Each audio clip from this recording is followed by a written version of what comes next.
श्रीमान वीके सक्सेना जी,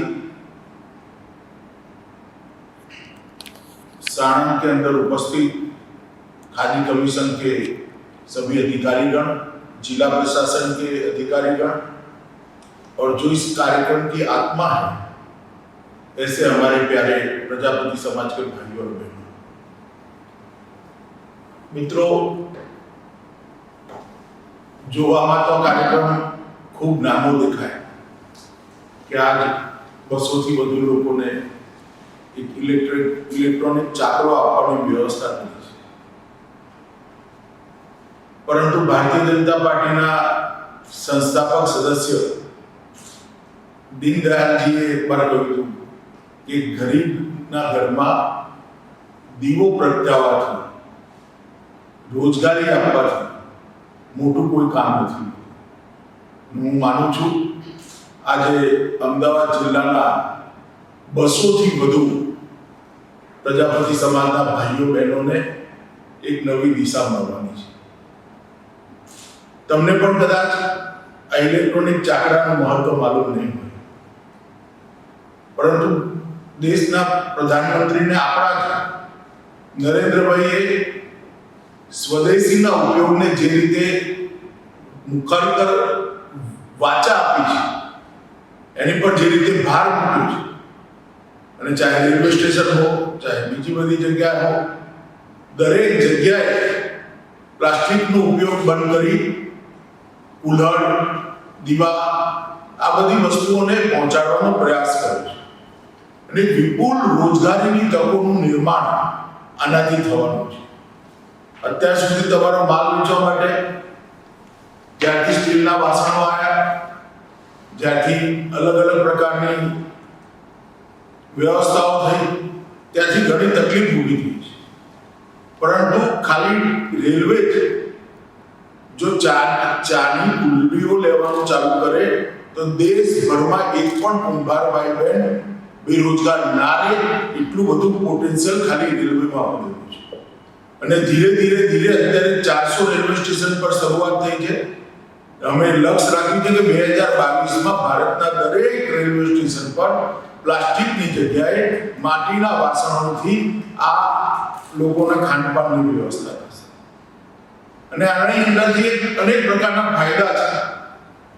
વહેલા ઉઠી જવું પડતું હતું, માટી ભૂલવી પડતી હતી, ઠંડીની અંદર હાથ પગ જામી જતા હતા, અને એક પ્રકારથી ખૂબ મજૂરી કર્યા પછી થોડા રૂપિયા મળતા હતા. ખૂબ ઓછી ઇલેક્ટ્રિસિટી ભર્યા પછી ઘણું મોટું ઉત્પાદન કરવાની આજે વ્યવસ્થા થવાની છે. હમણાં મેં જોયું એક ભાઈ બેસીને પાછળ કુલર બનાવતો હતો. એટલી સરળતાથી કુલર બને, જેમાં મહેનત પણ ઓછી, ઉત્પાદન પણ વધારે અને તમારી કમાણી પણ વધારે.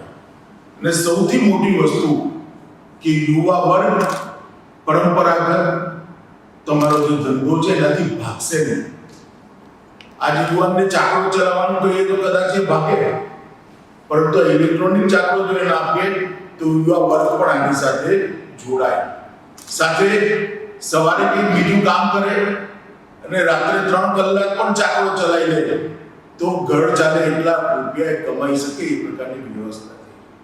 એક વધારાની આવક બીજું કામ કરતા તમે ક્યાંય બીજે નાનકડી એકાઉન્ટન્ટની નોકરી કરતા હો, રિક્ષા ચલાવતા હો, કોઈ જગ્યાએ બીજું કંઈ કામ કરતા હોય, કોઈની દુકાનમાં કામ કરતા હોય, તો પણ સવારને સાંજ ભેગા થઈ આખા દિવસ જેટલું ઉત્પાદન આની પર કરી શકશો.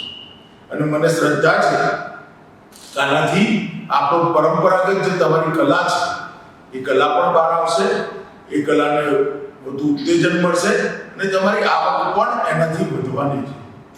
મિત્રો, યુવા વર્ગને આની સાથે જોડવા માટે હું તમને સૌને અપીલ કરું છું કે પ્રજાપતિ સમાજના જે ભાઈઓ અહીંયા બેઠા છે અમદાવાદ જિલ્લા અને સાણંદ તાલુકાના, એ બધાએ યુવા વર્ગને આની સાથે જોડવો પડે.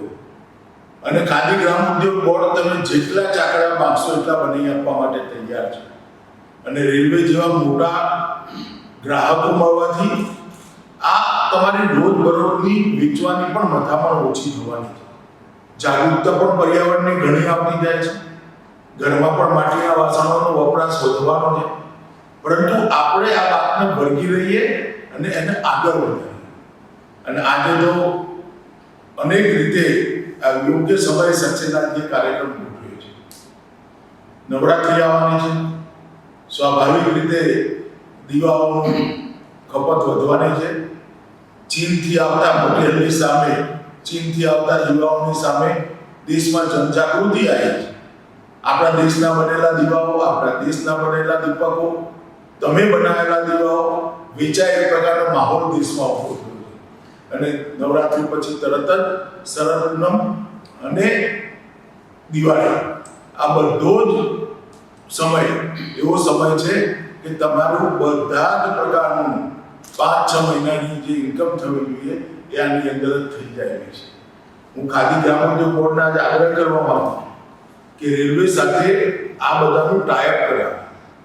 નાની નાના તાલુકાની અંદર પ્રજાપતિ ભાઈઓની એક મંડળી જેવું બને અને એ મંડળી રેલવેને માલ આપે એ પ્રકારની વ્યવસ્થા કરવાની પણ આપણે ચિંતા કરવી જોઈએ, જેથી દરેકે વ્યક્તિગત રૂપે રેલવે જોડે બિઝનેસ કરવાની જરૂર ના પડે.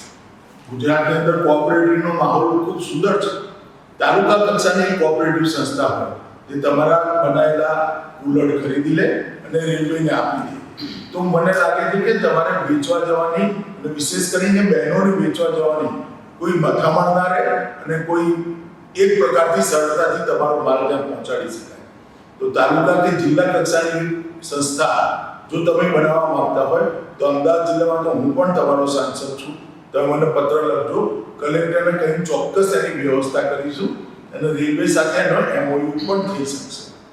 જો આ પ્રકારની વ્યવસ્થા ઊભી થાય તો ગામે ગામ કુંભાર ભાઈઓ, પ્રજાપતિ સમાજના ભાઈઓને પોતાનો માલ વેચવાની વ્યવસ્થા થઈ જાય.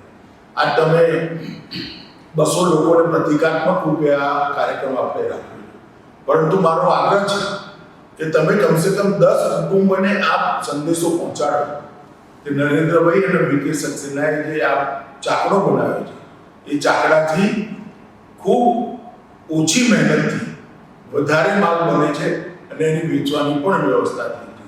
તો હું માનું છું કે વધુમાં વધુ પ્રજાપતિ સમાજના ભાઈઓ, કુંભાર સમાજના ભાઈઓ જો આની જોડે જોડાશે તો આપણો આ પરંપરાગત ધંધો સચવાઈ રહેશે. અનેક લોકોએ ઘરમાં માટીના વાસણો વાપરવાનું પણ ચાલુ કર્યું છે. અનેક લોકોએ રોટલા બનાવવા માટે તવાની જગ્યાએ હવે ગલાડા વાપરવાનું પણ ચાલુ કર્યું છે. અનેક લોકોએ કુંજા ઠંડા પાણી માટે ફ્રીજના પાણીની જગ્યાએ કુંજાની અંદર પાણી ભરવાનું પણ ચાલુ કર્યું છે. દેશી માટલા વાપરવાનું પણ ચાલુ કર્યું છે. મને લાગે છે કે 4-5 વર્ષ જો આ દિશામાં સરખી મહેનત થશે તો ફરી એકવાર દરેક ઘરમાં માટીની પણ સુગંધ થશે અને તમારી મહેનતની સુગંધ પણ ત્યાં આગળ પહોંચશે. આજે આમ નાનકડા દેખાતા કાર્યક્રમમાં તમારા જીવનની અંદર બહુ મોટું પરિવર્તન આવવાનું છે. એ વખતે તમને સૌને હું ખૂબ અભિનંદન આપવા માંગુ છું અને વિશેષ કરીને VK સક્સેના અને એમની આખી ટીમને પણ હું અભિનંદન આપવા માંગુ છું કે નાના કારીગરોની તમે ચિંતા કરી છે. આ કાર્યક્રમ એમને ઉપાડ્યો એટલેથી નથી અટક્યા. જેની આવક ઓછી છે એવા ખેડૂતોને મધમાખીના બોક્સા પણ પહોંચાડે છે. ઘેર મધ ઉત્પાદન થતું ચાલુ થયું છે. એક બાજુ ગરીબના ઘરમાં મધ પહોંચવાથી ન્યુટ્રિશન પહોંચ્યું. કમસે કમ એ ખેડૂતનું બાળક પણ જો મધ ખાતું થઈ જાય, રોટલીને મધ ખાય તો એનો ન્યુટ્રિશનનો પ્રોબ્લેમ સોલ્વ થઈ જાય અને એના ઘરની આવક પણ વધી છે. આ પ્રકારના અનેક કાર્યક્રમો ખાદી ગ્રામ ઉદ્યોગ બોર્ડે લીધા છે. ખાદી ગ્રામ ઉદ્યોગ બોર્ડના માધ્યમથી કપડાનું વેચાણ વધ્યું છે, ચપ્પલોનું વેચાણ વધ્યું છે, ચર્મકારોને પણ નોકરી મળી છે, વણકરોને પણ રોજગારી મળી છે. આ અનેક કાર્યક્રમોએ દેશમાં મોટી રોજગારીની તકો સર્જવાનું કામ કર્યું છે. એ જ પ્રમાણે આજે પ્રજાપતિ સમાજના ભાઈઓને સાથે રાખી આ કાર્યક્રમ કર્યો છે. મારી તમને સૌને ખૂબ શુભેચ્છા છે. તમારા સાંસદ તરીકે અને ગુજરાતના એક વતની તરીકે હું તમને ખૂબ શુભેચ્છાઓ આપું છું. અને પ્રધાનમંત્રી નરેન્દ્ર મોદીજી જે આપણે સૌ માટે ચિંતા કરી છે એટલે મોદીજીનો, સક્સેનાજીનો અને ખાદી બોર્ડની ટીમનો પણ હું એક સંસદ સભ્ય તરીકે આભાર માનું છું કે એમને આ ક્ષેત્રની અંદર આ કાર્યક્રમ કરી જાગૃતતા લાવી છે. મારી ફરી એકવાર તમને સૌને અપીલ છે કે આજે ચાકડો લઈને જે લોકો જાય છે એ 10 કુંભાર પરિવારને આવા ચાકડા લેવા માટે પ્રેરિત કરે. કરે એ પ્રકારની વ્યવસ્થા કરશો તો ધીરે ધીરે રેલવેને પણ માલ મળતો જશે. કારણ કે રેલવે જો નિર્ણય કરે અને પછી માલ ના મળે તો પછી એ નિર્ણય લાંબો સમય ના ટકી શકે. એમને માલ મળવો જોઈએ, સારો માલ મળવો જોઈએ, સમયસર ઉપલબ્ધતા મળવી જોઈએ. આ બધી વ્યવસ્થાઓ કરવા માટે જો ઉત્પાદન સરખું થશે તો સરખી રીતે થઈ શકશે. તમારે કોઓપરેટિવ સોસાયટી બનાવવી હોય તો જિલ્લા કલેક્ટરને વિનંતી કરજો. હું આજે જ જિલ્લા કલેક્ટરને વાત કરીશ. આમાંથી 4-5 ભાઈઓ ભેગા થઈ એક માર્કેટિંગની વ્યવસ્થા માટેની એક કોઓપરેટિવ કમિટી બનાવે અને તાલુકા સેન્ટર પર દીવાઓની દુકાન અત્યારથી કરી દઈએ જેથી ચીનના માલની એન્ટ્રી થવાની બંધ થઈ જાય. તો આપ સૌને ખૂબ ખૂબ અભિનંદન અને હું આશા રાખું છું કે યુવા વર્ગને વિશેષ કરીને પરંપરાગત આપણો જે કામ છે, આપણો ધંધો છે એની સાથે જોડજો. બીજું કામ ભલે ચાલુ રાખે, દિવસના 3 કલાક સવારે 2 કલાક રાત્રે જો આને કામ કરી લે અને ગુજરાત જેવા રાજ્યમાં તો 24 કલાક વીજળી દરેક ગામમાં પહોંચી ગઈ એ વખતે જો આપણે આ કામને ઉપાડી લઈએ તો મને લાગે છે કે ખૂબ સરળતાથી પોતાનું કામ કરતાં કરતાં સાથે વધારાની આવક ઊભી થશે. તો આપ સૌને ખૂબ ખૂબ અભિનંદન અને હૃદયથી તમારા જીવનની અંદર આજે નવી શરૂઆત થઈ છે એ આવનારા દિવસોમાં તમારા જીવનમાં અજવાળું પાથરવાવાળી થઈ રહે એવી શુભેચ્છાઓ સાથે મારી વાત પૂરી કરું છું. વંદે માતરમ.